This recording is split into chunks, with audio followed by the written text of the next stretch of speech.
Good morning, class. Today we start the chapter 4 laws of motion and the first topic Newton's laws of motion. Actual में Newton ने objects के motion को study करके कुछ laws दिए थे जिन्हें हम लॉज ऑफ मोशन के नाम से जानते हैं. उसका फर्स्ट लॉ था law of inertia, second law को क्या कहते हैं law of acceleration and third law का नाम क्या था action and reaction law.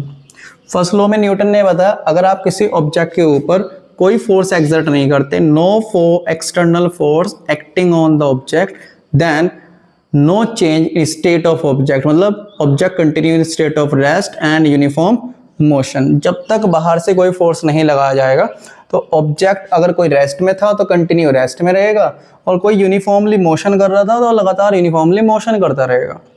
It means उसके स्टेट में कोई भी चेंज नहीं आएगा. सेकंड लॉ में उसने बताया कि अगर आप किसी ऑब्जेक्ट के ऊपर फोर्स लगाते हैं तो देन उसके मोमेंटम लीनियर मोमेंटम में चेंज आता है एंड एक्सटर्नल फोर्स उसके लीनियर मोमेंटम के रेट ऑफ चेंज ऑफ के क्या होता है डायरेक्टली प्रोपोर्शन. मतलब उसने बताया कि अगर किसी ऑब्जेक्ट पे आप कम फोर्स लगाते हो तो मोमेंटम में कम चेंज आता है. फिर उसने नोटिस किया कि अगर ज्यादा फोर्स लगा के देखा तो उसे ज्यादा चेंज दिखाई दिया. तो यहाँ से उसने इन दोनों में रिलेशन बनाया कि जो एक्सटर्नल फोर्स है और मोमेंटम में जो चेंज है वे दोनों एक साथ साथ चेंज हो रहे हैं. It means external force rate of change of momentum के डायरेक्टली प्रोपोर्शनल होता है. यही बना के उसने स्टेटमेंट लिखा external force directly proportional to rate of change of linear momentum, यानी F proportional to dp upon dt. अब आप चाहें तो मोमेंटम की वैल्यू पुट कर सकते हैं d अपॉन dt और मोमेंटम वैल्यू क्या होती है mv. यहां से m ऑर्डिनरी कंडीशन में कांस्टेंट रहता है, हम बाहर ले आएंगे और ये बन जाएगा dv अपॉन dt. और शायद वेलोसिटी अपॉन टाइम क्या होता है एक्सेलरेशन. तो finally F proportional to m में हटाने के लिए कांस्टेंट लिया हमने k m में. बाय एक्सपेरिमेंट जो हमने देखा गया, हम लोगों ने जो देखा कि k की वैल्यू 1 सेटिस्फाई करती है तो फाइनली F इक्वल टू क्या बचा यहाँ पे m में.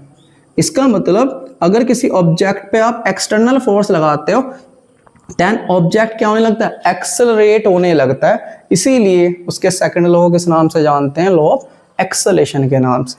थर्ड लॉ में उसने क्या बताया for every action there is equivalent opposite reaction.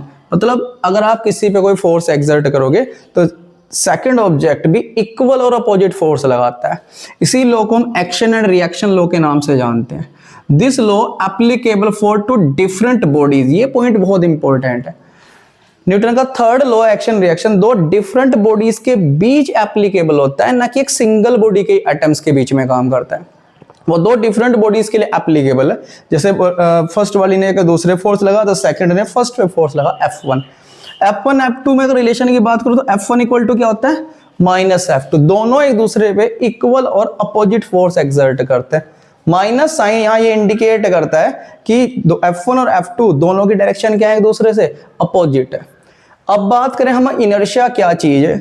Inertia कुछ नहीं है, एक प्रॉपर्टी होती है इनहेरेंट प्रॉपर्टी. वो भी inherent property of object which oppose the change in state of object. उसी प्रॉपर्टी को हम क्या कहते हैं इनर्शिया. एक ऐसी प्रॉपर्टी जो ऑब्जेक्ट की स्टेट में चेंज होने का क्या करती है अपोज करती है.